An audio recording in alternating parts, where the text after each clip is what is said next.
আল কোরআন আল কারিমে আল্লাহ তাআলা এই জিল হজের প্রথম 10 দিনের শপথ করেছেন। এই 10 দিনের এবাদত আল্লাহ তাআলার কাছে এত বেশি পছন্দনীয় হওয়ার কারণ হচ্ছে এই 10 দিনে আল্লাহ তাআলা উম্মাহাতুল ইবাদাত অর্থাৎ যত মৌলিক এবাদত আছে সবগুলো মৌলিক এবাদতের একটা সমন্বয় করেছেন জিল হজ মাসের এই প্রথম 10 দিনে, যেটা বছরের অন্য কোনো সময় কিন্তু পাওয়া যায় না। কারণ এই 10 দিনের ভেতরে সালাত আছে, নফল সিয়াম আছে, সাদাকা আছে, কুরবানি আছে, হজের প্রসঙ্গটা আছে, যেটা বছরের অন্য কখনো এরকম উম্মাহাতুল ইবাদত অর্থাৎ যত মৌলিক আবাদত আছে সব মৌলিক আবাদতের কম্বিনেশন সমন্বয় বছরের কোনো সময় কিন্তু আসলে হয় না, যেটা হয়ে থাকে জিলহজ মাসের প্রথম এই 10 দিনের ভেতর। এজন্য এই 10 দিনের ইবাদত আল্লাহ তাআলার কাছে অত্যন্ত বেশি প্রিয়। এজন্য আল্লাহ রাসূল সাল্লাল্লাহু আলাইহি ওয়াসাল্লাম এই 10 দিনে যাতে আমরা বেশি বেশি নফল ইবাদত করি আমাদেরকে উৎসাহিত করেছেন।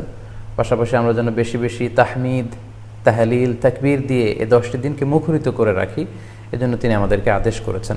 এজন্য এই 10টি দিনে আমরা যেন বেশি বেশি সুবহানাল্লাহ ওয়ালহামদুলিল্লাহ লা ইলাহা ইল্লাল্লাহু আল্লাহু আকবার এই আজকারগুলো যেন আমরা বেশি বেশি পড়ি। এবং আরাফাতের সিয়ামের ব্যাপারে আল্লাহ রাসূল সাল্লাল্লাহু আলাইহি ওয়াসাল্লাম আশা করেছেন যে 9 জিলহজের যে নফল সিয়ামটি অর্থাৎ আরাফার রোজা, এই আরাফার রোজা যে ব্যক্তি রাখবে আল্লাহ রাসূল সাল্লাল্লাহু আলাইহি ওয়াসাল্লাম বলেন যে আমি প্রত্যাশা করি এই সিয়ামের বদৌলতে বিগত একটি বছরের এবং সামনের একটি বছরের যত পাপ হবে এই পাপগুলোকে আল্লাহ তাআলা আমাদের জন্য ক্ষমা করে দিবেন। এবং জিলহজের 9 তারিখ ফজর থেকে কিন্তু আমাদেরকে ওয়াজিব তাকবীর পাঠ করতে হয়। আমরা জানি সেটা শুরু হয় আরাফার দিন ফজর থেকে। 9 তারিখ ফজর থেকে শুরু করে 13 তারিখ আসর পর্যন্ত এই তাকবীরগুলো প্রত্যেক সালাতের পরে পড়া আমাদের জন্য আবশ্যক। আমরা যেন এই নফল আজকারগুলো, এই নফল তাকবীরগুলো যাতে আমরা বেশি বেশি করে দেই। এবং যারা কুরবানি করার জন্য ইচ্ছা পোষণ করেছেন তারা যেন এই 10 দিনের আগেই তাদের মাথার চুল এবং নখ কেটে পরিচ্ছন্ন হয়ে যান এবং জিলহজের এই 10 দিনে তারা যাতে মাথার চুল না কাটে এবং হাতের নখ না কাটে, এই মর্মে আল্লাহ রাসূল সাল্লাল্লাহু আলাইহি ওয়াসাল্লাম আমাদেরকে গাইডলাইন দিয়েছেন। সব মিলে আল্লাহ তাআলার কাছে এই 10টি দিনের ইবাদত খুবই প্রিয়। এমনকি হাদিসে এসেছে, যেটা আমরা বললাম যে জেহাদের চাইতেও বেশি প্রিয়। এজন্য এই সুবর্ণ সুযোগটুকুন যেন আমরা কখনোই মিস না করি। তাই আমাদের সাধ্যমতো আমরা যেন বেশি বেশি নফল ইবাদত করি। আমরা যেন সুযোগ হলে পুরো 10 দিন ব্যাপী আমরা চাইলে নফল সিয়াম রাখতে পারি, আমরা বেশি বেশি কোরআন তেলাওয়াত করতে পারি। বিশেষ করে তাহমিদ, তাহলিল এবং তাকবীর, আলহামদুলিল্লাহ লা ইলাহা ইল্লাল্লাহ আল্লাহু আকবার, এই জিকিরগুলো, এই আজকারগুলো পড়ে পড়ে যেন আমরা এই 10টি দিনকে মুখরিত রাখি। আল্লাহ তাআলা জিলহজ মাসের যে মাহাত্ম্য এবং বারাকা তিনি আমাদের জন্য দিয়েছেন, এগুলো যেন আমরা বেশি বেশি হাসিল করতে পারি।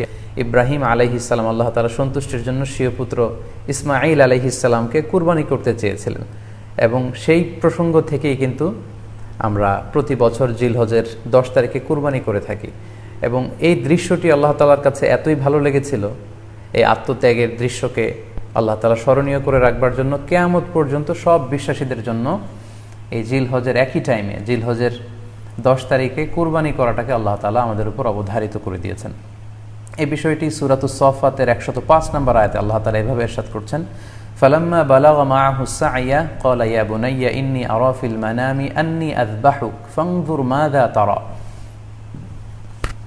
অর্থাৎ ইসমাঈল আলাইহিস সালাম যখন একটু বড় হলেন, বাবার সাথে হাঁটতে পারেন, দৌড়াদৌড়ি করতে পারেন, ঠিক তখন ইব্রাহিম আলাইহিস সালাম স্বপ্নে দেখলেন যে তিনি ইসমাঈল আলাইহিস সালামকে কুরবানি করছেন এবং স্বপ্ন দেখেই তিনি সরাসরি ছেলের সাথে কনসালটেশনে গেলেন, পরামর্শ করলেন যে বাবা, আমি তো স্বপ্নে দেখেছি যে আমি তোমাকে কুরবানি করছি, ফানজুর মাযা তারা, what do you think about it, what's your opinion about it, তোমার মতামত কি সেটা তুমি আমাকে বলো।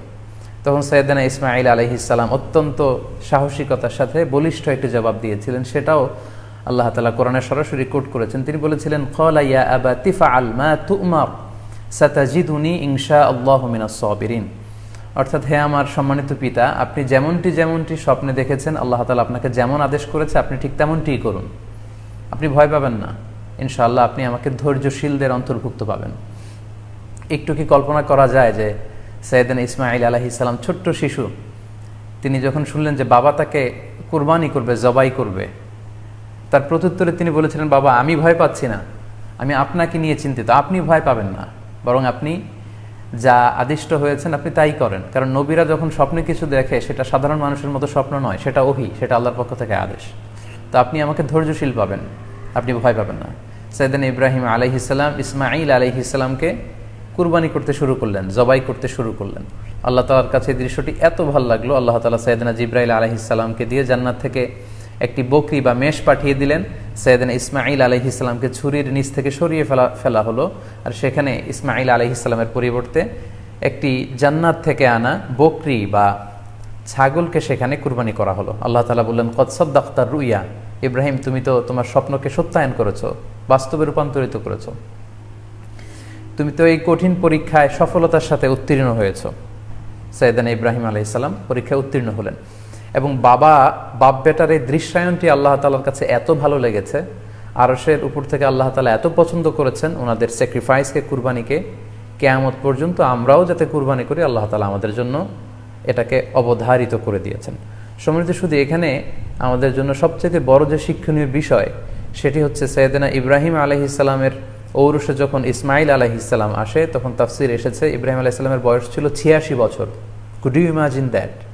86 বছর বয়সে যখন একটা সন্তান আল্লাহ তাআলা ওনাকে দান করলেন, আল্লাহ তাআলা বললেন যে সেই সন্তানকে তুমি জবাই করো। আমরা অনেক দম্পতির কথা জানি, তাদের সন্তান হয় না, 15 বছর, 20 বছর, 25 বছর পর অনেক সময় তাদের সন্তান হয়। সেই সন্তানটাকে তারা কত পছন্দ করে, সেই বাচ্চাটাকে তারা কত আদর করে। তো 86 বছর বয়সে আল্লাহ তাআলা ইসমাঈল আলাইহিস সালামকে দান করেছিলেন। এই আদরের সন্তানটাকে আল্লাহ তাআলা বলেন তুমি কুরবানি করো। কারণ এই বয়স্ক অবস্থায় যখন ইব্রাহিম আলাইহিস সালাম ইসমাঈল আলাইহিস সালামকে পেয়েছিলেন তখন তিনি হৃদয়টাকে উজাড় করে দিয়ে নিজের ছেলেটাকে ভালোবাসতে শুরু করলেন এবং হৃদয়ের ভালোবাসার জায়গাটার মধ্যে যে সিংহাসন, সেই সিংহাসনে তিনি ইসমাঈলকে বসিয়েছিলেন। আল্লাহ তাআলা চেয়েছিলেন যে ইসমাঈলকে সেখান থেকে সরিয়ে ওই ভালোবাসার সিংহাসনের জায়গাটাতে তুমি যেন আল্লাহ তাআলাকে স্থান দাও, এবং সেই পরীক্ষাটাই তিনি বেসিক্যালি সাইয়েদনা ইব্রাহিম আলাইহিস সালামের কাছ থেকে করেছিলেন এবং সেই পরীক্ষায় সাইয়েদনা ইব্রাহিম আলাইহিস সালাম সফলতার সাথে উত্তীর্ণ হয়েছিলেন। অর্থাৎ আল্লাহ চেয়েছিলেন যে তোমার হৃদয়ের ভালোবাসার সবচাইতে বড় জায়গাটা হচ্ছে ইসমাঈলের, তোমার পুরো হৃদয়টা জুড়ে আছে ইসমাঈল। আমি চাই তুমি আমার সন্তুষ্টির জন্য এই ইসমাঈলকে বিলিয়ে দাও, এই ইসমাঈলকে কুরবানি করে দাও। সম্মানিত শুধু এই স্টোরিটা থেকে আমাদের জন্য শিক্ষা হচ্ছে যে সাইয়েদনা ইব্রাহিম আলাইহিস সালামের হৃদয়ের সবচাইতে পছন্দনীয় বিষয়টা ছিল ইসমাঈল। তিনি ইসমাঈল আলাইহিস সালামকে, নিজের ছেলেকে বেশি পছন্দ করতেন। ইব্রাহিম আলাইহিস সালামের হৃদয়ে যেমনি ইসমাঈল ছিল, আমাদের প্রত্যেকের হৃদয়ে কিন্তু এরকম এক একটা ইসমাঈল আছে, কল্পিত ইসমাঈল, রূপক ইসমাঈল। আমাদের কারো হৃদয়ের ইসমাঈল হচ্ছে আমাদের টাকা পয়সা, আমাদের কারো হৃদয়ের ইসমাঈল হচ্ছে আমার ব্যাংক ব্যালেন্স, আমাদের কারো হৃদয়ের ইসমাঈল হচ্ছে আমার দামি গাড়ি, আমাদের কারো হৃদয়ের ইসমাঈল হচ্ছে আমার দামি গাড়ি, আমাদের কারো হৃদয়ের ইসমাঈল হচ্ছে আমাদের যশ, খ্যাতি, আমাদের ক্ষমতা, প্রতিপত্তি, এগুলো। আল্লাহ তাআলা চান আমাদের প্রত্যেকের যার যার হৃদয়ের ইসমাঈল যেটা, সেটাকে আমরা আল্লাহ তাআলার সন্তুষ্টির জন্য উৎসর্গ করতে পারবো কিনা, আল্লাহ তাআলার খুশির জন্য, সেরেফ শুধুমাত্র আল্লাহ তাআলার জন্য আমার হৃদয়ের ইসমাঈলটাকে আমি স্যাক্রিফাইস করতে পারবো কিনা। এই শিক্ষাটা দেওয়ার জন্যই বেসিক্যালি আল্লাহ তাআলা এই কুরবানিকে আমাদের জন্য প্রেসক্রাইব করেছেন। আল্লাহ তাআলা চান যে আমাদের হৃদয়ের পুরো জায়গাটা জুড়ে যেন আল্লাহ তাআলার সন্তুষ্টি, আল্লাহ তাআলার ভালোবাসা, আল্লাহকে যে আমরা ফিল করি, আল্লাহকে যে আমরা ভয় পাই, সেই জায়গাটাতে যেন আমরা আল্লাহ তাআলাকে রাখতে পারি। এটাই মূলত আল্লাহ তাআলা আমাদের কাছ থেকে চান, এবং আমাদের জীবনের সব কাজগুলোই হবে শুধুমাত্র কেবলমাত্র আল্লাহ তাআলার সন্তুষ্টির জন্য। এজন্য বিশ্বনবী সাল্লাল্লাহু আলাইহি ওয়াসাল্লামকে কিন্তু আল্লাহ রাব্বুল আলামিন শিখিয়ে দিয়েছেন যে কুল ইন্না সলাতি ওয়া নুসুকি ওয়া মাহইয়ায়া ওয়া মামাতি লিল্লাহি রাব্বিল আলামিন। হে নবী, আপনি বলুন যে আমার নামাজ, আমার কুরবানি, আমার জীবন, আমার মরণ সবটাই তো আল্লাহর জন্য। তাই আমাদের হৃদয়ে যদি আমরা আল্লাহকে স্থান দিতে পারি, আমাদের সব কিছু, সাইয়েদনা ইব্রাহিম আলাইহিস সালাম যেমনি নিজের প্রিয় পুত্র সন্তানকে কুরবানি করেছিলেন, ঠিক তেমনিভাবে আমাদের হৃদয়ের ইসমাঈলটাকেও যদি আমরা আল্লাহর সন্তুষ্টির জন্য স্যাক্রিফাইস করতে পারি, কুরবানি করতে পারি, তাহলেই কিন্তু এই কুরবানির শিক্ষাটা আমাদের জন্য বাস্তবায়িত হবে বা সফল হবে। এবং এই শিক্ষাটা দেওয়ার জন্য আল্লাহ তাআলা এই কুরবানির বিধানকে আমাদের জন্য জারি করেছেন যে আমাদের হৃদয়ে শুধু আল্লাহ তাআলার ভয় থাকবে। এবং এই যে আমরা কুরবানি করবো, কুরবানির রক্ত, গোশত, চামড়া কোনোটাই কিন্তু আল্লাহ তাআলার কাছে পৌঁছে না, পৌঁছে হচ্ছে আমাদের হৃদয়ের ভয়, তাকওয়াটা আল্লাহ তাআলার কাছে পৌঁছে। সূরাতুল হাজ্জের 37 নম্বর আয়াতে আল্লাহ বলছেন, লা ইয়ানালাল্লাহা লুহুমুহা ওয়ালা দিমাউহা ওয়ালাকি ইয়ানালুহুত তাকওয়া মিনকুম। এই কুরবানির রক্ত, কুরবানির গোশত এগুলো তো আল্লাহর কাছে পৌঁছে না। আল্লাহর কাছে পৌঁছে হচ্ছে তোমাদের তাকওয়া।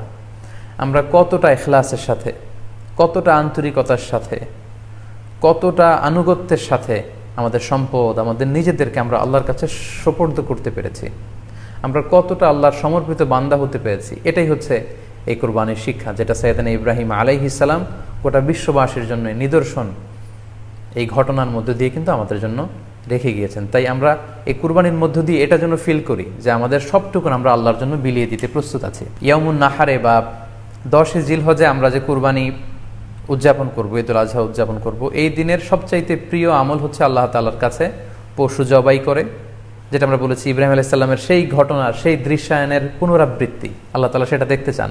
আমরা পশু জবাই করে রক্ত প্রবাহিত করে দেয়, এটা আল্লাহ তাআলার কাছে খুবই পছন্দনীয়। আয়েশা রাদিয়াল্লাহু তাআলা আনহা থেকে বর্ণিত, তিনি বলেন, আন্না রাসূলুল্লাহ সাল্লাল্লাহু আলাইহি ওয়াসাল্লাম ক্বাল, আল্লাহ রাসূল সাল্লাল্লাহু আলাইহি ওয়াসাল্লাম বলেছেন, মা আমিলা আদামিয়ুন মিন আমালিন ইয়াউমান নাহার আহাব্বা ইলাল্লাহি মিন ইহরাকিদ দাম।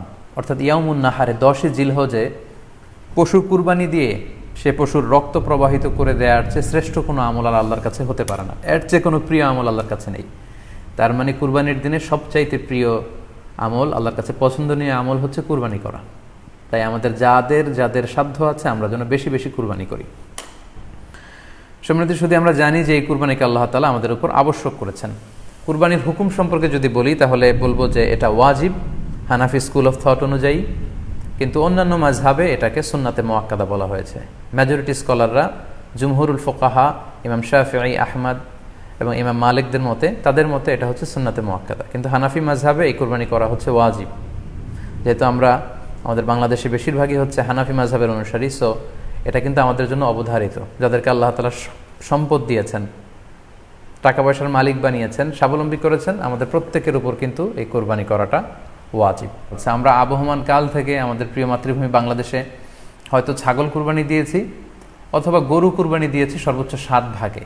সো এটা আমাদের সবার কাছে জানা ছিল, এ নিয়ে আগে সংশয় ছিল না। ইদানিংকালে অনেকের মধ্যে এই বিষয়ে সংশয় জেগেছে। কেউ কেউ বলে থাকেন যে ভাগে যদি কুরবানি দেওয়া হয় 7 জনে মিলে, গরুতে বা মহিষে বা উটে, এই ভাগে কুরবানি হবে না, এটা অনেকে বলে থাকেন। এই কথাটি আসলে ঠিক নয়। আপনি যদি ভাগে কুরবানি দিতে চান এটি জায়েজ আছে, এবং একটি উটে বা মহিষে বা গরুতে আপনি সর্বোচ্চ 7টি ভাগে কুরবানি দিতে পারবেন ইনশাআল্লাহ। এ ব্যাপারে সহিহ মুসলিমের একটি হাদিসকে আমরা এখানে উল্লেখ করতে চাই। সাইয়েদনা জাবের রাদিয়াল্লাহু তাআলা আনহু থেকে বর্ণিত, তিনি বলেন, ক্বালা হাজাজনা মা রাসূলিল্লাহি সাল্লাল্লাহু আলাইহি ওয়াসাল্লাম, আমরা আল্লাহ রাসূল সাল্লাল্লাহু আলাইহি ওয়াসাল্লামের সাথে হজ করেছি। ফানাহারনাল বাঈরা আন সাবআ, সেখানে আমরা উট কুরবানি দিয়েছি 7 জনের পক্ষ থেকে। ওয়াল বাকারাতা আন সাবআ, আর আমরা সেখানে গরু কুরবানি দিয়েছি 7 জনের পক্ষ থেকে। খুব সুস্পষ্ট, একটি উটে ওনারা 7 জন অংশগ্রহণ করতেন, একটি গরুতে 7 জন অংশগ্রহণ করতেন। তো এই হাদিসের আলোকে অনেকে বলে থাকেন যে এটি হজের সময়, সফরের সময়, কিন্তু মুকিম অবস্থায় 7 ভাগে দেয়া যায় না। আসলে এই কথাটিও ঠিক নয়, কারণ সুনানে আবু দাউদের আরেকটি হাদিসে এসেছে যেখানে আল্লাহ রাসূল সাল্লাল্লাহু আলাইহি ওয়াসাল্লাম সুস্পষ্ট বলেছেন, সেখানে হজ বা কোনো সফরের উল্লেখ নেই। সেটা হচ্ছে জেনারেল স্টেটমেন্ট, অর্থাৎ আল বাকারাতু আন সাবআ, গরুতে সর্বোচ্চ 7 অংশ দিয়ে কুরবানি দেয়া যায়। ওয়াল জাযুরু আন সাবআ, আর উটের ক্ষেত্রেও সর্বোচ্চ 7 অংশ দিয়ে কুরবানি দেয়া যায়। তো এই হাদিস, দ্বিতীয় যে হাদিসটি উল্লেখ করলাম, এটা হচ্ছে জেনারেল স্টেটমেন্ট। সেখানে সফর মুকিম কোনো কথা বলা হয়নি। ইন জেনারেলি বলা হয়েছে যে উটে 7 ভাগ দেয়া যায়, গরুতে 7 ভাগ দেয়া যায়। সো আমরা যারা ভাগে কুরবানি দিচ্ছি 7 জন মিলে একটি গরু, আপনারা নিঃসন্দেহে সানন্দ চিত্তে নিশ্চিন্তে কুরবানি দিতে পারেন। সহিহ হাদিসের আলোকে এটি সাব্যস্ত, এতে কোনো সমস্যা নেই ইনশাল্লাহ। তবে ভাগে কুরবানিতে কিংবা যৌথ কুরবানিতে কয়েকটি বিষয় আমাদেরকে খেয়াল রাখতে হবে। নাম্বার 1 হচ্ছে নিয়ত। আপনাদের ইন্টেনশনটা ক্লিয়ার হতে হবে। প্রত্যেকেরই যাতে একই ইন্টেনশন থাকে, সবারই যাতে ইন্টেনশন থাকে যে শুধুমাত্র আল্লাহ তাআলার সন্তুষ্টির জন্য আমরা এই কুরবানি দিচ্ছি। এখানে কয়েকজনের যদি ইন্টেনশন থাকে যে আল্লাহর সন্তুষ্টি, অন্যজনের যদি নিয়তে ঝামেলা থাকে, তাহলে কিন্তু কুরবানিটা প্রশ্নবিদ্ধ হয়ে যাচ্ছে। কারণ ইন্নামাল আমালু বিন্নিয়াত, ইয়ানি ইন্নামা সাওয়াবুল আমালি বিন্নিয়াত, সমস্ত কাজের প্রতিদান দেয়া হবে আপনার ইন্টেনশন বা নিয়তের উপর ভিত্তি করে। সো এজন্য যারা খুব বেশি মুখলেস, খুব বেশি মুত্তাকি, তারা অনেক সময় যৌথ কুরবানি দিতে চান না। তাদের সামর্থ্য না থাকলে ছোট একটা ছাগল দিয়ে তারা একাকি কুরবানি দিতে চান। এটা safe, he want to be in the safer side. কারণ যৌথ কুরবানি দিতে যে কার মনে কি চিন্তা, কার মনে কি নিয়ত, আমরা কিন্তু কিছু জানি না। সো যদি যৌথ কুরবানি দেন, কুরবানির আগে সবাইকে এটা কনসার্ন করে দেওয়া, রিমাইন্ডার দেওয়া যে ভাই আমাদের এই কুরবানিটা হবে শুধুমাত্র কেবলমাত্র আল্লাহ তাআলা সন্তুষ্টির জন্য, অন্য কোনো নিয়তের জন্য না থাকে, তাহলে কিন্তু আমাদের কুরবানি বরবাদ হয়ে যাবে। এটা হচ্ছে প্রথম কনসার্ন। 2 নম্বর কনসার্ন হচ্ছে হালাল উপার্জন দিয়ে কুরবানি হতে হবে। যৌথ কুরবানিতে কেউ কেউ যদি এমন থাকে যাদের উপার্জন হালাল না, সেই কুরবানি কিন্তু আল্লাহ তাআলার দরবারে কবুল হবে না। সো এটা খুব গুরুত্বপূর্ণ একটা বিষয়। আরেকটা হচ্ছে লৌকিকতা। লৌকিকতা যদি থাকে তাহলেও কুরবানি কবুল হবে না। যৌথ কুরবানিতে কারো যদি এটা থাকে যে আমার গরুটা সবচেয়ে বড়, আমাদের গরুটা এলাকার সবচেয়ে বড় গরু, এবং সবাইকে বলে বেড়াচ্ছে যে এইবারের গরুটা সবচেয়ে বড় হয়েছে, আমার চেয়ে বড় গরু কেউ দিতে পারে না এই এলাকায়। তো এই জাতীয় যদি লৌকিকতা প্রবণতা কারোর মধ্যে থাকে তাহলেও কিন্তু তার কুরবানি কবুল হবে না। সো যৌথ কুরবানি যদি আপনারা দিতে চান, এই বিষয়গুলো আমাদেরকে খেয়াল রাখতে হবে। আরও একটি প্রশ্ন খুব বেশি আমাদের কাছে জানতে চাওয়া হয়েছে, সেটা হচ্ছে কুরবানির সাথে আকিকা দেয়া যাবে কিনা। খুব বেশি আলোচনা হচ্ছে এই প্রসঙ্গটা যে কুরবানির সাথে আকিকা দিয়ে দেয়া যাবে কিনা। এক্ষেত্রে আমরা উত্তরে বলবো যে কুরবানি এবং আকিকা আপনাদের খেয়াল রাখতে হবে যে দুটি ভিন্ন এবাদত। প্রথম কথা হচ্ছে এবাদত ভিন্ন দুটি এবাদত। কারণ কুরবানি এটা বছরের একটা নির্ধারিত সময়, জিলহজের 10 তারিখে, এবং তারপরে আরও 2 দিন বা 3 দিন, এই সময়গুলোতে আপনি কুরবানি করতে পারবেন। তাহলে এটা হজের মৌসুমে জিলহজ মাসে করতে হয় কুরবানি। কিন্তু আকিকা কিন্তু এরকম না। আকিকাটা যে কোনো মাসে হতে পারে। আকিকাটা হচ্ছে নবজাতক সন্তানের ভূমিষ্ঠ হওয়ার পরে শুকরিয়া স্বরূপ আল্লাহর কাছে যে কুরবানিটা করতে হয় সেটাকে আমরা বলি আকিকা। হাদিসে এসেছে আকিকা। সন্তান কখন ভূমিষ্ঠ হলো সেটার উপর নির্ভর করে। কারো সন্তান রমাদানে হতে পারে, কারো সন্তান জিলহজ মাসেও হতে পারে, শাওয়ালে হতে পারে, রজাবে হতে পারে। দুটি ভিন্ন ইবাদত। কুরবানি হচ্ছে জিলহজের 10 তারিখে আমরা কুরবানি করে থাকি, আর আকিকা হচ্ছে বাচ্চা যেদিন জন্মগ্রহণ করবে, সন্তান ভূমিষ্ঠ হওয়ার 7 দিন পরে। তাহলে ভিন্ন দুইটা ইবাদত, দুই সময়ের ইবাদত। নাম্বার 2, আকিকার ক্ষেত্রে আল্লাহ রাসূল সাল্লাল্লাহু আলাইহি ওয়াসাল্লাম বলেছে আনিল গুলামি শাতান ওয়া আনিল জারিয়াতি শাত, অর্থাৎ ছেলে হলে 2টি ছাগল দিয়ে আকিকা করো, এবং যদি মেয়ে হয় তাহলে 1টি ছাগল দিয়ে আকিকা করো। তো সেক্ষেত্রে কুরবানিতে কিন্তু এরকম বিধান নেই। কুরবানিতে কিন্তু 1টি ছাগল দিয়ে আপনি কুরবানি করলে কুরবানি হয়ে যাচ্ছে, সেখানে 2টি ছাগল দেওয়া লাগবে এমন কোনো কথা নেই। তো এভাবে আমরা বুঝতে পারতেছি, খুবই স্পষ্টত কমন সেন্স খাটালেও আমরা বুঝতে পারতেছি, এবং আল্লাহ রাসূল সাল্লাল্লাহু আলাইহি ওয়াসাল্লামের ভাষ্যগুলো অনুসারে আমরা বুঝতে পারছি দুই ধরনের ইবাদত। যদিও এই 2 ইবাদতে কিছুটা মিল আছে, কিন্তু 2 সময়ের ইবাদত, 2টা আলাদা, 2টি উপলক্ষ, 2টার আলাদা নির্ধারিত সময় রয়েছে। যেমন আকিকার ক্ষেত্রে সুন্নাহ হচ্ছে বাচ্চা যেদিন জন্মগ্রহণ করবে তার 7ম দিন শেষে 7 দিন পরে আপনি আকিকা করবেন। আল্লাহ রাসূল সাল্লাল্লাহু আলাইহি ওয়াসাল্লাম বলেছেন কুল্লু গুলামিন মুরতাহানুন বিআকিকাতিহি তুযবাহু আনহু ইয়াওমা সাবিহি, প্রত্যেক সন্তানের আকিকা দিতে হয় তার 7ম দিনে, ওয়া ইউহলাকু ওয়া ইউসাম্মা, এবং 7ম দিনে মাথার চুল ফেলে দিতে হয়, তার সুন্দর একটি নাম রাখতে হয়। তাহলে আকিকার বিধান হচ্ছে সম্মানিত সুধী সন্তান জন্মগ্রহণ করার 7 দিন পরে। আমরা বুঝতে পারলাম আল্লাহ রাসূল সাল্লাল্লাহু আলাইহি ওয়াসাল্লামের ভাষ্য অনুযায়ী, কথা অনুযায়ী, কওল অনুযায়ী। এবার যদি আমরা আল্লাহ রাসূল সাল্লাল্লাহু আলাইহি ওয়াসাল্লামের আমল দেখি, ওনার ব্যক্তিগত আমল কী ছিল, সেক্ষেত্রে সহিহ ইবনে হিব্বানের একটি হাদিস উল্লেখ করব, যেটিকে ইবনে হাজার আল আসকালানি উনি ওনার ফাথুল বারিতে সহিহ হিসেবে উল্লেখ করেছেন। আয়েশা রাদিয়াল্লাহু তাআলা আনহার বর্ণনা, তিনি বলেন যে আক্কা রাসূলুল্লাহ সাল্লাল্লাহু আলাইহি ওয়াসাল্লাম আনিল হাসানি ওয়াল হুসাইনি ইয়াউমা সাবিঈ ওয়া সাম্মাহুমা। আল্লাহ রাসূল সাল্লাল্লাহু আলাইহি ওয়াসাল্লাম নিজে ওনার দৌহিত্র অর্থাৎ ওনার নাতি হাসান এবং হুসাইনের আকিকা নিজে করেছেন 7ম দিনে, এবং 7ম দিনে তাদের নাম রেখেছেন। একজনের নাম রেখেছেন হাসান, আরেকজনের নাম হুসাইন। অর্থাৎ হাসান রাদিয়াল্লাহু আগে জন্মগ্রহণ করেছিলেন, ওনার চেয়ে ছোট ছিল হুসাইন, উনি পরে জন্মগ্রহণ করেছেন। তো ওনাদের জন্মের পরে 7 দিন পরে আল্লাহ রাসূল সাল্লাল্লাহু আলাইহি ওয়াসাল্লাম ওনাদের আকিকা দিয়েছিলেন, এবং 7ম দিনে উনি আকিকাও দিয়েছেন এবং তাদের নামও রেখেছেন। তাহলে আল্লাহ রাসূল সাল্লাল্লাহু আলাইহি ওয়াসাল্লামের কওলি হাদিস, ওনার ভাষ্যমতে আমরা জানলাম উনি বলেছেন 7ম দিনে আকিকা দিতে হয়, এবং ওনার ব্যক্তিগত আমল থেকে আমরা জানতে পারলাম যে উনি ওনার 2 নাতির আকিকা দিয়েছেন 7ম দিনে এবং নাম রেখেছেন। তাহলে এ থেকে আমরা সুস্পষ্ট বুঝতে পারি যে আকিকা দিতে হয় সন্তান জন্মগ্রহণ করার 7 দিন পর, 7ম দিনে। যদিও তবারানিতে আরেকটি হাদিস এসেছে যেখানে বলা হয়েছে যে আকিকা 7ম দিনেও দেয়া যায়, 14তম দিনে দেয়া যায়, 21তম দিনে দেয়া যায়। যদি 7ম দিনে কেউ দিতে না পারে কোনো কারণে, তাহলে 14তম দিন, না পারলে 21তম দিন। তাহলে সুস্পষ্টভাবে উল্লেখ আছে যে আকিকার সময়সীমা 7ম দিনের কথা আমাদেরকে বলা হয়েছে। তো সেক্ষেত্রে আপনার সন্তান জন্মগ্রহণ করলে আপনি শুকরিয়া স্বরূপ কুরবানি করবেন, আত্মীয় স্বজনকে খাওয়াবেন, আকিকার গোশত নিজেরাও খাবেন। তো এটা যদি আপনি কুরবানির জন্য রেখে দেন, তাহলে তো সন্তান দুনিয়াতে আসার এই আনন্দটা থাকে না। একজন যখন সন্তান পায়, সে কেমন যেন আকাশের চাঁদ হাতে পায়। তো তখন তার 7 দিনের মধ্যে যে আনন্দটা থাকে, ওই দিন তার নাম রাখা হবে, আত্মীয় স্বজনরা আসবে, বাচ্চাকে দেখবে, দোয়া করবে, তখন আকিকা করে এই গোশত নিজে খাবেন, আত্মীয়দের খাওয়াবেন, পাড়া প্রতিবেশীদেরকে দিবেন। এটা হচ্ছে সন্তান ভূমিষ্ঠ হওয়ার উপলক্ষকে কেন্দ্র করে এই আকিকা। সো এটাকে কুরবানির সাথে মিক্স আপ করার কোনোই প্রয়োজন নেই। এবং এক্ষেত্রে সুস্পষ্ট গাইডলাইন হচ্ছে যে 7ম দিনে আকিকাটা দিতে হয়। সো আমরা যেন 7ম দিনে আকিকাটা দেই। তবে হ্যাঁ, এখন প্রশ্ন হচ্ছে 7ম দিনে কেউ দিতে পারেননি, 14তম দিনেও দিতে পারেননি, 21তম দিনেও দিতে পারেননি, হাতে টাকা ছিল না, সামহাও কোনো কারণে মিস করেছেন, তখন আপনি যখন সুযোগ হয় তখন করে দেন। ওই প্রেক্ষাপটে আপনি যদি কুরবানির সময়ও আকিকা দিয়ে দিতে চান, এটা আদায় হয়ে যাবে ইনশাল্লাহ। আশা করা যায় আদায় হয়ে যাবে এবং এটা জায়েজ আছে। তবে এটা সুন্নাহ নয়। সুন্নাহ হচ্ছে 7ম দিনে আকিকা দেওয়া। পাশাপাশি গরু দিয়ে, মহিষ দিয়ে, উট দিয়ে আকিকা দেওয়াও কিন্তু সুন্নাহ নয়। আকিকা দেওয়া সুন্নাহ হচ্ছে ছাগল দিয়ে। হ্যাঁ, গরুর 7 ভাগে 1টি ভাগ কুরবানির সাথে যদি আপনি আকিকা দিতে চান, আকিকা আদায় হয়ে যাবে, এটা জায়েজ আছে, কিন্তু এটা সুন্নাহ নয়। সুন্নাহসম্মত হচ্ছে আকিকা 7ম দিনে দেয়া এবং ছাগল দিয়ে দেয়া। ছেলের ক্ষেত্রে 2টি ছাগল, মেয়ের ক্ষেত্রে 1টি ছাগল। আশা করি কুরবানির সাথে আকিকার প্রসঙ্গটি আপনাদের কাছে ক্লিয়ার হয়েছে। এই করোনা পরিস্থিতিতে কুরবানি না দিয়ে কুরবানির টাকা দান করে দিলে ওই সওয়াব পাওয়া যাবে কিনা, এই প্রশ্নগুলোও কিন্তু আমরা আগে শুনতাম না। রিসেন্ট সময়ে, গত কয়েক বছর আগে আমরা খেয়াল করেছি যে তারকা জগতের কিছু লোক বা নাটক সিনেমা জগতের কিছু লোক এরকম ঘোষণা দিয়েছে যে আমরা টাকা বন্যার্থ লোকদেরকে দিয়ে দিলাম, আমরা কুরবানি দেব না। তো ওনাদেরকে আল্লাহ এত টাকা দিয়েছেন, ওনারা বন্যার্থ লোকদেরকেও সহায়তা করতে পারেন, আবার কুরবানিও করতে পারেন। সো একটা দিয়ে আরেকটা হবে না। আপনি যদি টাকা দান করে দেন, এটা সাদাকার সওয়াব হবে, কিন্তু কুরবানির সওয়াব কিন্তু আপনি পাবেন না। আল্লাহ রাসূল সাল্লাল্লাহু আলাইহি ওয়াসাল্লাম বলেছেন, কুরবানি করলে যেই প্রাণীটার কুরবানি করা হলো, ওই প্রাণী তার শিং নিয়ে, তার গায়ের পশম নিয়ে, পায়ের খুরগুলো নিয়ে কিয়ামতের ময়দানে দাঁড়াবে।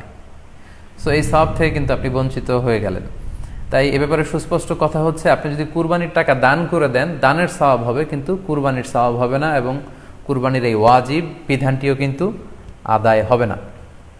আপনার উদ্দেশ্য ভালো, কিন্তু আপনার পদ্ধতিতে সমস্যা। আপনার উদ্দেশ্য হচ্ছে যে বন্যা দুর্গত মানুষ, সাতক্ষীরাতে বা আশেপাশের জেলাগুলোতে বন্যায় মানুষ না খেয়ে মারা যাচ্ছে, আমি টাকাগুলো দান করে দেই, তাহলে বেশি তারা উপকৃত হবে। আমি বলবো যে আপনার যদি সামর্থ্য থাকে, সেক্ষেত্রে আপনি বন্যার্থ লোকদেরকে দানও করেন, পাশাপাশি কুরবানিও করেন, দুই জিনিস। অথবা আপনি যদি শুধু কুরবানি করতে চান, সেটাও আপনি করতে পারেন। আপনি কুরবানি করবেন, এতে করে কিন্তু আপনি যে দান করতে চান, আপনার এই পারপাসটাও কিন্তু সার্ভ হবে।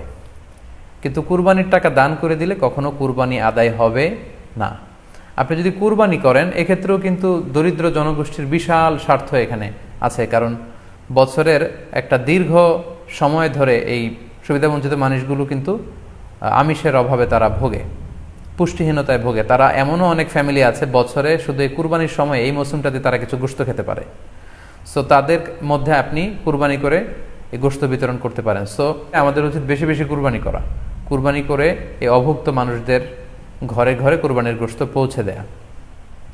তাহলে আপনি কুরবানির মাধ্যমে কিন্তু এই গোশত বিতরণ করে তাদের সহায়তা করতে পারলেন। পাশাপাশি যারা খামারি আছে, আপনি কুরবানি করলে এই তাই খামারিদের এই ব্যবসা প্রসেসেও কিন্তু আপনি অংশগ্রহণ করলেন। আপনি তাদের ব্যবসাতে, আল্লাহ তাআলা সুদকে হারাম করেছেন, ব্যবসাকে হালাল করেছেন, তাহলে ব্যবসার মতো একটা চমৎকার কাজেও আপনি সহায়তা করলেন কুরবানির মধ্য দিয়ে। আরও একটা গুরুত্বপূর্ণ বিষয় হচ্ছে, আমাদের গ্রাম বাংলায় কিন্তু আমাদের অনেক গরিব লোকজন আছে বা মা বোনেরা আছে, যারা সারা বছর ব্যাপী ছাগল পালে এই আশায় যে কুরবানির সময় ছাগলটাকে বিক্রি করবে, অথবা গরু পালে। গ্রামগঞ্জে অনেক পরিবার আছে যে বছর শেষে কুরবানির সময় আসলে তারা এটা ভালো দামে বিক্রি করবে এবং সেই টাকা দিয়ে সারা বছর চলবে। সো আপনি যদি কুরবানি করেন, তাহলে ওই প্রান্তিক জনগোষ্ঠীকেও কিন্তু সহায়তা করা হলো। পাশাপাশি কুরবানির এই সময়গুলোতে হাজার হাজার কসাইদের একটা জীবিকার ব্যবস্থা হয়। তারা গরু জবাই করে, চামড়া খোলে, গোশত কাটে। তো এই কুরবানির দিনগুলোতে কিন্তু হাজার হাজার কসাইদের হালাল জীবিকার একটা ব্যবস্থা হয়। কসাইরা কিন্তু কোটিপতি হয় না। সো আপনি এই কুরবানির প্রসেসটাকে যদি আরও বেশি প্রমোট করেন, তাহলে এই কসাইদেরও কিন্তু একটা রিজিকের ব্যবস্থা হচ্ছে। আরও ইন্টারেস্টিংলি, কুরবানির যে চামড়া, পশুর যে চামড়া, এই চামড়াগুলো কিন্তু ইয়াতিমের হক, গরিবদের হক। সো আপনি কুরবানির চামড়া বিক্রি যদি করে দেন, চামড়া চাইলে আপনি ব্যবহার করতে পারেন, অথবা বিক্রি করলে এটা কিন্তু ইয়াতিমখানাতে, মাদ্রাসাগুলোতে, অভাবী মানুষদেরকে এই দামটা কিন্তু দিয়ে দিতে হয়। ফলে কুরবানির এই চামড়া থেকে কিন্তু মাদ্রাসাগুলো বা ইয়াতিম ছাত্রছাত্রীরা উপকৃত হচ্ছে। তাহলে এখানে অনেক বিষয় জড়িত।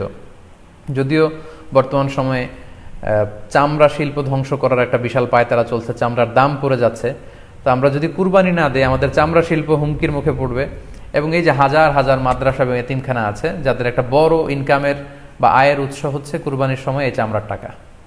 সো মানে with all this discussion it seems that through sacrifice you can contribute মোর।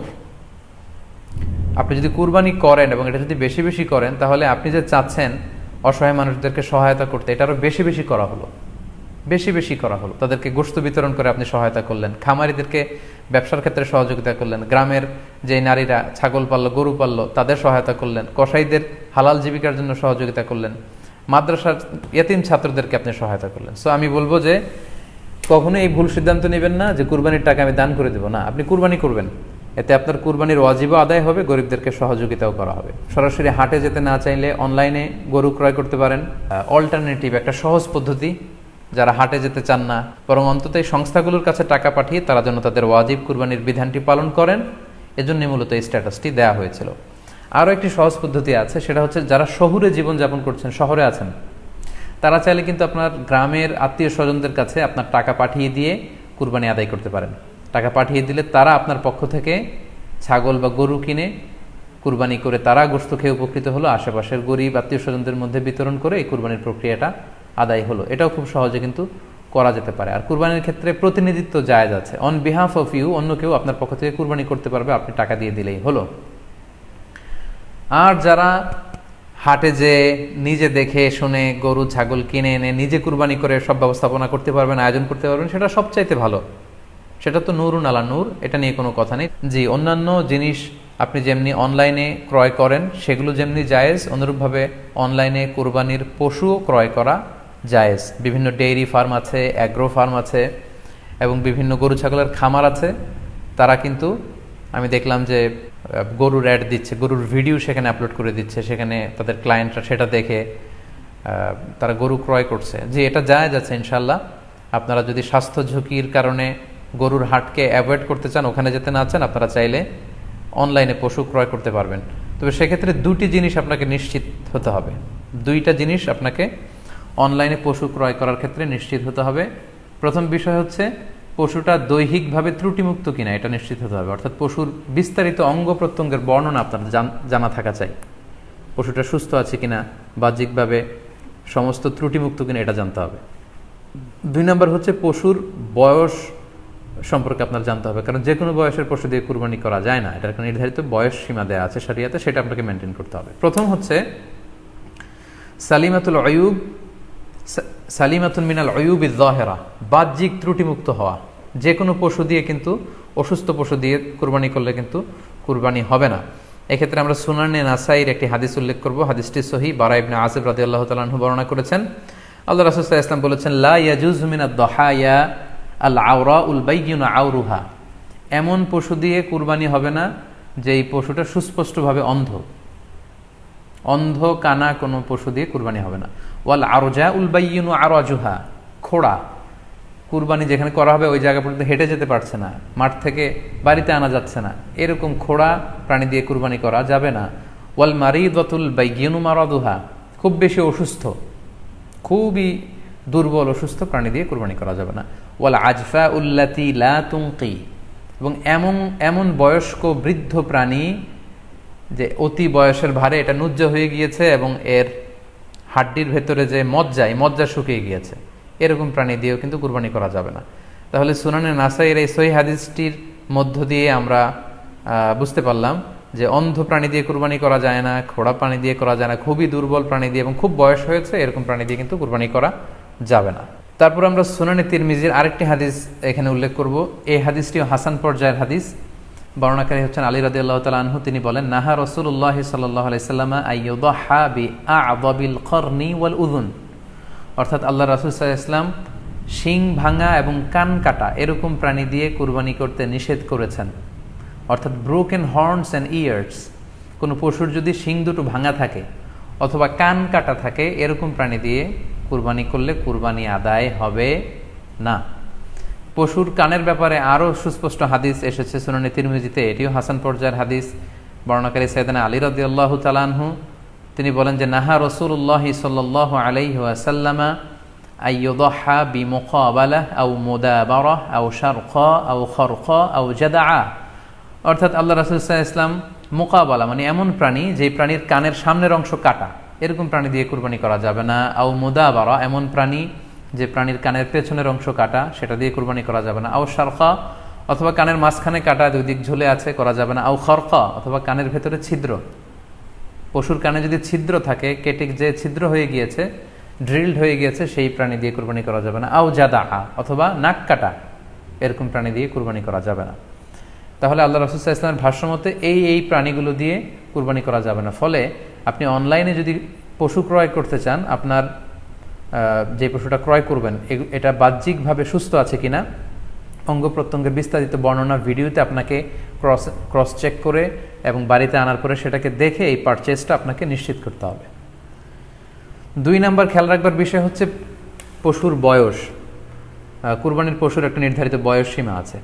সেক্ষেত্রে উটের জন্য 5 বছর হওয়া লাগবে কমপক্ষে, গরু বা মহিষের ক্ষেত্রে কমপক্ষে 2 বছর হতে হবে, এবং ছাগলের ক্ষেত্রে কমপক্ষে 1 বছর হতে হবে। আবার বলছি, উট 5 বছর, গরু 2 বছর এবং ছাগল 1 বছর।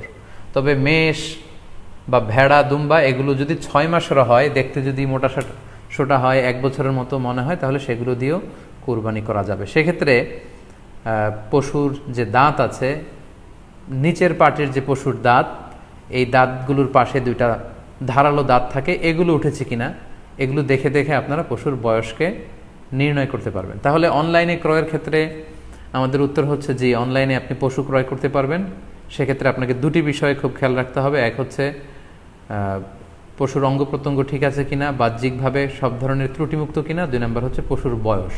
এই 2টি জিনিস যদি আপনি এনশিওর করেন, আপনি অনলাইনে পশু ক্রয় করে সেটা দিয়ে কুরবানি করলে কুরবানি হয়ে যাবে ইনশাল্লাহ, কোনো সমস্যা নেই। কুরবানি কি পুরো পরিবারের পক্ষ থেকে একজন দিতে হবে নাকি সামর্থ্যবান প্রত্যেকের দিতে হবে? আই রিপিট, আমি আবার বলছি, প্রশ্নটি হচ্ছে যে অনেকে এই প্রশ্নটি করেছেন যে পুরো পরিবার থেকে একজন দিলে হয়ে যায় নাকি সামর্থ্যবান প্রত্যেকের দিতে হয়। সম্মানিত দিনী ভাই এবং বোনেরা, এটি একটি মতবিরোধপূর্ণ মাসআলা। অর্থাৎ এই মাসআলার ক্ষেত্রে স্কলারদের মধ্যে মতভেদ পাওয়া যায়। এক্ষেত্রে 2টি মতামত। একদল স্কলার বলেছেন যে এটা পরিবারের পক্ষ থেকে একজন দিলে আদায় হয়ে যাবে। অপর মতামত হচ্ছে যে না, সামর্থ্যবান প্রত্যেকেরই দিতে হবে। আমরা 2টি মতামত নিয়ে আলোচনা করি। প্রথম মত হচ্ছে যে এক পরিবারের পক্ষ থেকে একজনই যথেষ্ট।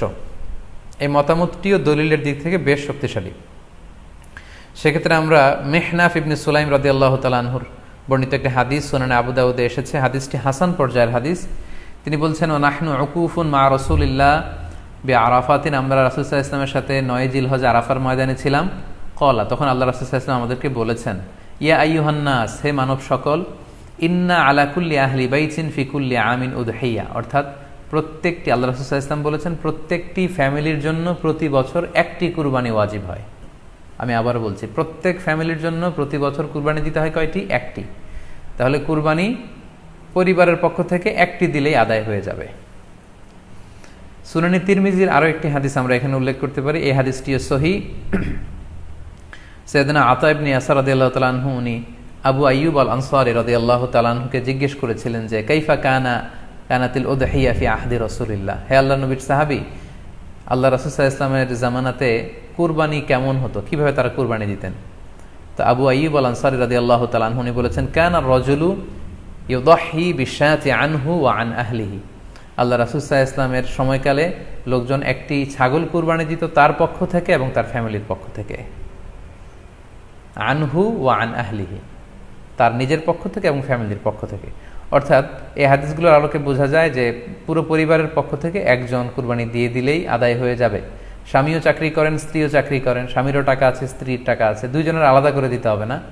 স্বামী যদি একটা ছাগল কুরবানি দিয়ে দেয়, তাহলে স্ত্রীর পক্ষ থেকে, পুরো ফ্যামিলির পক্ষ থেকে কুরবানি আদায় হয়ে যাবে। এই হাদিসগুলোর আলোকে বোঝা গেল। দ্বিতীয় আরেকটি মত আছে, সেই মতটি হচ্ছে প্রত্যেক সামর্থ্যবানের উপর ওয়াজিব। এটি ইমাম আবু হানিফার মত এবং আমাদের বাংলাদেশে এটিরই প্রচলন হয়ে এসেছে। আমরা এই মতামতটিকেই বেশি আমরা শুনে থাকি সব জায়গায় যে যারাই সামর্থ্যবান প্রত্যেকের আলাদাভাবে দিতে হয়। স্বামী সামর্থ্যবান হলে স্বামীর দিতে হবে, স্ত্রী সামর্থ্যবান হলে স্ত্রীকে দিতে হবে, ছেলেরা হলে ছেলের দিতে হবে, এটা প্রত্যেকের আলাদাভাবে ইন্ডিভিজুয়ালি দিতে হয়। এবং সেক্ষেত্রে ওনারা দলিল দিচ্ছেন সুনান ইবনু মাজার একটি হাদিসটি সহিহ, যেখানে আল্লাহ রাসূল সাল্লাল্লাহু আলাইহি ওয়াসাল্লাম বলেছেন, মান কানা লাহু সাআহ, যার সামর্থ্য আছে কিন্তু ওয়ালাম ইউদাহি, সামর্থ্য থাকার পরেও সে কুরবানি দেয় না, ফালা ইয়াকরাবান্না মুসাল্লানা, সেজন্য ঈদুল আজহার দিন আমার ঈদগাহে না আসে নামাজ পড়তে। আল্লাহ রাসূল সাল্লাল্লাহু আলাইহি ওয়াসাল্লাম হুঁশিয়ারি বাণী ঘোষণা করেছেন, ধমক দিয়েছেন যে সামর্থ্য থাকার পরেও যে কুরবানি দেয় না সেজন্য আমার ঈদগাহে না আসে। এই হাদিসের আলোকে ওনারা বলেছেন মান কানা লাহু সাআহ, যার সামর্থ্য আছে। ওনারা বলছেন যে এটা ইন জেনারেল, ব্যাপক, যারই সামর্থ্য আছে তাকেই দিতে হবে। সো এখানে বাস্তবতা হচ্ছে দুই পক্ষেরই খুব ভ্যালিড দলিল আছে। আর কোনো মাসালার ক্ষেত্রে যখন মতবিরোধ থাকে, দুই পক্ষেরই দলিল থাকে, সেক্ষেত্রে বাড়াবাড়ি করাটা অনুচিত। বরং এটা হচ্ছে ইসলামের সৌন্দর্য, এখানে প্রশস্ততা রয়েছে। সো যারা মনে করে যে ফ্যামিলির পক্ষ থেকে একজন কুরবানি দিলেই আদায় হয়ে যাবে, তাদেরও দলিল আছে, তাদেরকে সেটা করতে দেওয়া উচিত। তবে আমরা এটাকেই সাজেস্ট করি যে প্রত্যেক সামর্থ্যবানের উপর কুরবানি দেওয়া উচিত। এতে করে যিনি কুরবানি দিবেন উনি সওয়াব পেয়ে উপকৃত হলেন, আবার উনি কুরবানি দেওয়ার কারণে গোশত বিতরণ করলেন, ফলে গরিবরা উপকৃত হলো। সো সামর্থ্যবান প্রত্যেকেরই উচিত বেশি বেশি কুরবানি দেয়া। বাজার থেকে পশু আনার সময় বা কুরবানি করার সময় পশুর সাথে অনেক বেশি অমানবিক আচরণ করি, এতে করে কিন্তু আপনার কুরবানিটা, পুরো কুরবানির প্রক্রিয়াটাই প্রশ্নবিদ্ধ হয়ে যেতে পারে। তাই আজকের লাইভের মধ্য দিয়ে যারাই আপনারা যুক্ত হয়েছেন, আমি সবাইকে বলছি আমরা যাতে পশুর সাথে মানবিক আচরণ করি, কুরবানির পশুর সাথে এমন কোনো আচরণ যাতে না করি যাতে ওর কষ্ট না হয়, আমরা যেন এটা খেয়াল রাখি। বিশেষ করে জবাই করার আগে পশুকে ভালোভাবে রশি দিয়ে বেঁধে নেয়া এবং ছুরিটা, যেই ছুরি দিয়ে জবাই করা হবে সেটা খুব ধারালো থাকা। আল্লাহ রাসূল সাল্লাল্লাহু আলাইহি ওয়াসাল্লাম কিন্তু এই দিক নির্দেশনা আমাদেরকে দিয়েছেন। সুবহানাল্লাহ, ইসলাম যে কতটা চেক অ্যান্ড ব্যালেন্স, কতটা ভারসাম্যপূর্ণ জীবন বিধান। আল্লাহ রাসূল সাল্লাল্লাহু আলাইহি ওয়াসাল্লাম সহিহ মুসলিমের বর্ণনায় তিনি বলছেন, ইযা যাবাহতুম ফাআহসিনু যিবহা, তোমরা যখন জবাই করবে সেখানেও তোমরা ইহসান করো। কেননা আল্লাহ তাআলা সব জায়গায় ইহসানকে অবধারিত করেছেন। আমরা জীবনে যাই করব না কেন সেটা ইহসানের সাথে করতে হবে। তো পশুটাকে কিন্তু আমি জবাই করব, স্লটার করব, আল্লাহ রাসূল সাল্লাল্লাহু আলাইহি ওয়াসাল্লাম বললেন যখন স্লটার করবে, জবাই করবে, তখনও সেটার প্রতি ইহসান করে তোমরা জবাই করো না। ওয়া ইযা যাবাহতুম ফাআহসিনু যিবহা, সেক্ষেত্রেও তোমরা সফট হার্টেড হও, সেটাকে ইহসানের সাথে জবাই করো। কিভাবে ইহসানের সাথে জবাই করবে? ওয়ালিয়ুহিদ্দা আহাদুকুম শাফরাতাহু ওয়ালিয়ুরিহ যাবিহাতাহু, তোমরা তোমাদের ছুরিটা খুব বেশি করে ধারালো করে নাও, যাতে করে খুব স্মুথলি স্লটারিংটা হয়ে যায়, খুব স্মুথলি কুরবানিটা তাড়াতাড়ি হয়ে যায়, যাতে প্রাণীটার কষ্ট না হয়। আমরা প্রায়ই আমাদের ব্যাখেয়ালে বা অবহেলাবশত কুরবানির পশু ট্রাক থেকে নামানো, হাট থেকে নিয়ে আসা, এমনভাবে আমরা কুরবানির পশুর সাথে ট্রিট করি, এতে করে কিন্তু অনেক অমানবিক আচরণ আমাদের দ্বারা প্রকাশ পেয়ে যায়। সো আমরা যদিও এটাকে জবাই করব, আমরা যেন ইহসানের সাথে জবাই করি, এই বিষয়টা যেন আমরা খেয়াল রাখি। এটা হচ্ছে প্রথম রিমাইন্ডার। দ্বিতীয় রিমাইন্ডার হচ্ছে, আমাদের দেশে প্রায় এটা ঘটে, জবাই করার পরে অনেক কসাইরা তাড়াতাড়ি এই পশুটার দেহ থেকে প্রাণ বের হয়ে যাওয়ার জন্য ছোট ছুরি দিয়ে জবাই করা প্রাণীটার গলার মধ্যে খোঁচা মারতে থাকে, গলায় বারবার খোঁচা মারতে থাকে।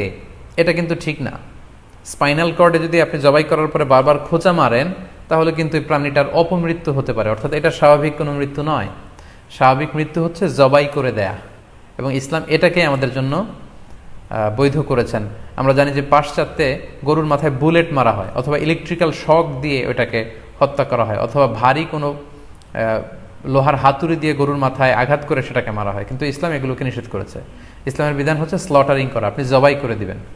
সেক্ষেত্রে আমার মনে হয় 10 থেকে 15 মিনিট যদি আমরা একটু ওয়েট করি, গরুর দেহ থেকে সবগুলো রক্ত কিন্তু বের হয়ে যাবে, ফলে এটার গোশতটা উপাদেয় হবে আমাদের জন্য। কিন্তু আমরা যদি তাড়াহুড়ো করে, বিশেষ করে অনেক কসাই ভাইরা রুহটা যাতে তাড়াতাড়ি বের হয়ে যায়, প্রাণটা যাতে তাড়াতাড়ি বের হয়ে যায়, জবাইয়ের পরে আবার ছোট ছুরি দিয়ে স্পাইনাল কর্ডে খোঁচা মারতে থাকে, এটা কিন্তু ঠিক না। এতে করে যেটা হয়, এটা স্বাভাবিক মৃত্যু হয় না, বরং অপমৃত্যু হয়ে থাকে। আমরা যখন কুরবানি করি তখন প্রাণীটার শ্বাসনালী এবং কণ্ঠনালী কেটে যায়, এবং তারপরে রক্তনালী, যেটাকে ইংরেজিতে বলে জুগুলার ভেইন, এই জুগুলার ভেইনটা যখন কেটে যায় তখন কিন্তু প্রাণীটা আর ব্যথা পায় না। গবেষণায় দেখা গিয়েছে যে যদিও আমরা দেখি যে প্রাণীটা খুব ছটফট করে, লাফালাফি করে, কিন্তু আসলে সে ব্যথা পায় না। জুগুলার ভেইন যখন কেটে ফেলে তখন ব্রেইন তাকে স্পাইনাল কর্ডের মাধ্যমে হার্টের সিগন্যাল দেয় আরও বেশি পাম্প করার জন্য, আরও বেশি রক্ত পাঠানোর জন্য। ফলে দেহের সবগুলো রক্ত গলার ওই কাটা জায়গা দিয়ে কিন্তু বের হয়ে যায়। কিন্তু ওই মুহূর্তে আপনি যখন ছোট ছুরি নিয়ে এটার স্পাইনাল কর্ডে খোঁচাখুচি করতে শুরু করেন, তখন কিন্তু এটার অপমৃত্যু ঘটে, এটার স্ট্রোক হতে পারে, এটা হার্ট অ্যাটাক করে মারা যেতে পারে। তাহলে সেটা কিন্তু স্বাভাবিকভাবে জবাইয়ের মধ্যে দিয়ে মৃত্যুবরণ করলো না, বরং হার্ট অ্যাটাক করে বা স্ট্রোক করে সেটা মারা গেল। তখন কিন্তু আপনার কুরবানিটা প্রশ্নবিদ্ধ হয়ে যেতে পারে। তো এই জন্য আমি সকলের কাছে অনুরোধ করব, আপনারা তাড়াহুড়ো না করে 10 থেকে 15 মিনিট একটু ওয়েট করেন জবাহের পরে। এটাকে স্বাভাবিকভাবে, ন্যাচারালি, প্রাকৃতিকভাবে এটার রুহুটা বের হতে দিন। তা না হলে আমাদের কুরবানি কিন্তু প্রশ্নবিদ্ধ হয়ে যেতে পারে। আমাদের বাংলাদেশের অনেক জেলায় আমরা হিন্দু মুসলমান একসাথে থাকি। আমার কাছে নিউজ এসেছে যে অনেক জায়গায় অনেকে হিন্দুদের মন্দিরের সামনে কুরবানির গরু জবাই করে। এটা ঠিক না, কারণ আমরা জানি যে ওরা এই গরুর পূজা করে থাকে। সো আমরা এমন কিছু করব না যেটা ওদেরকে খুব বেশি কষ্ট দিবে। সো অনেকে শুনেছি যে উস্কানিমূলকভাবে তারা একটু দেখিয়ে দিতে চায় বা তাদের উপর প্রতিশোধ নিতে চায়। এরকম করে অনেক সময় হিন্দুদের বিভিন্ন গ্রামে মন্দিরের সামনে এই কুরবানির ব্যবস্থাপনা করা হয়। আমি বলবো যে আমরা এটা যাতে না করি। আমরা হিন্দুদের যে উপাসনালয় আছে, আমাদের হিন্দু ভাইদের উপাসনালয়গুলোকে স্কিপ করে এমন জায়গায় কুরবানি করব যাতে করে তাদের এই দৃশ্য দেখা না লাগে এবং তাদের এবাদতগাহের সামনেও যাতে আমাদের এরকম পরিস্থিতি তৈরি করতে না হয়। আমরা যাতে সাম্প্রদায়িক সম্প্রীতি আমাদের আবাদতের মধ্য দিয়ে বজায় রাখতে পারি এবং কোনো ধরনের উস্কানিমূলক কর্মকাণ্ডে যেন আমরা কখনোই যুক্ত না হই। 4 নাম্বার এবং সবচাইতে গুরুত্বপূর্ণ পয়েন্ট হচ্ছে, জি খেয়াল করে শুনুন, আপনাকে বলছি, 4 নাম্বার পয়েন্ট হচ্ছে যে জবাইয়ের স্থান এবং বর্জ্য কুরবানির পরে এটাকে নিজ দায়িত্বে পরিচ্ছন্ন করুন। আই রিপিট, আমি আবার বলছি, যেখানে আপনি কুরবানি করলেন সেটাকে এবং এই যে বর্জ্য ময়লা, এটা নিজ দায়িত্বে আপনি ক্লিন করুন। সিটি কর্পোরেশনের ভাইয়েরা সরকারি তত্ত্বাবধানে সারা বাংলাদেশের এই সব বর্জ্য আসলে পরিষ্কার করা সম্ভব না। জরিপে এসেছে যে 50 লক্ষ গরু জবাই করা হয় প্রত্যেকটা কুরবানির ঈদে। তো সেক্ষেত্রে আমাদেরকে দায়িত্বশীল হতে হবে। কুল্লুকুম রাঈন ওয়া কুল্লুকুম মাসউলুন আন রাইয়াতিহি। আল্লাহ রাসূল সাল্লাল্লাহু আলাইহি ওয়াসাল্লাম বলেছেন, তোমরা প্রত্যেকে দায়িত্বশীল, আর তোমাদের প্রত্যেকের দায়িত্বের ব্যাপারে কিয়ামতের ময়দানে আল্লাহ তাআলা কিন্তু তোমাদেরকে জিজ্ঞেস করবে। তাই আমরা যেন নিজ দায়িত্বে এই কুরবানির করার স্থান এবং বর্জ্য যেন পরিষ্কার করি।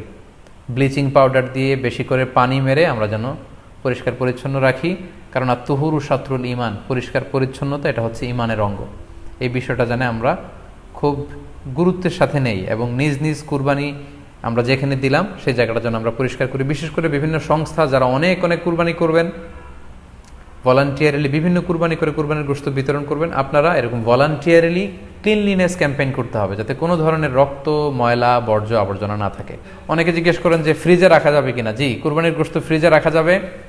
ইবনে আব্বাস রাদিয়াল্লাহু তাআলা আনহুর মত অনুযায়ী 3 ভাগ করা উত্তম, তবে এটা আবশ্যক নয়। আপনি 1 ভাগ নিজে খাবেন, 1 ভাগ আত্মীয় স্বজন প্রতিবেশীদের দিবেন, আরেক ভাগ গরিব দুঃখীদের মাঝে বন্টন করে দিবেন। এটা উত্তম, কিন্তু এটা আবশ্যক নয়। পুরো গোশত যদি আপনার লেগে যায় আপনি ভোগ করতে পারেন, আর যদি আপনার কাছে অতিরিক্ত গোশত থাকে এটা আপনি আত্মীয়দের দান করুন, গরিব আত্মীয়দের আপনি উপহার দিন, গরিব মিসকিনদের, সুবিধা বঞ্চিত মানুষদেরকে আপনি এগুলো দান করুন। কারণ সূরাতুল হজ্জের 28 নম্বর আয়াতে আল্লাহ তাআলা বলেছেন, ফাকুলু মিনহা ওয়া আত'ইমুল বাঈসাল ফাকির, তোমরা কুরবানির এই গোশত নিজেরাও খাও এবং অভাবী লোকদেরকে দাও। এবং সহিহ বুখারীতে আল্লাহ রাসূল সাল্লাল্লাহু আলাইহি ওয়াসাল্লামের একটি বর্ণনা, আল্লাহ রাসূল সাল্লাল্লাহু আলাইহি ওয়াসাল্লাম বলেছেন, কুলু ওয়া আত'ইমু ওয়াদাখিরু, অর্থাৎ কুরবানির গোশত তোমরা খাও, ওয়া আত'ইমু মানে অন্যদের খাওয়াও, ওয়াদাখিরু এবং তোমরা এটাকে প্রিজার্ভ করে রাখো বা জমা করেও রাখতে পারো। অর্থাৎ আপনি চাইলে ফ্রিজে রাখতে পারবেন, আপনি পরবর্তীতে খেতে চাচ্ছেন আপনি রাখতে পারবেন ইনশাআল্লাহ।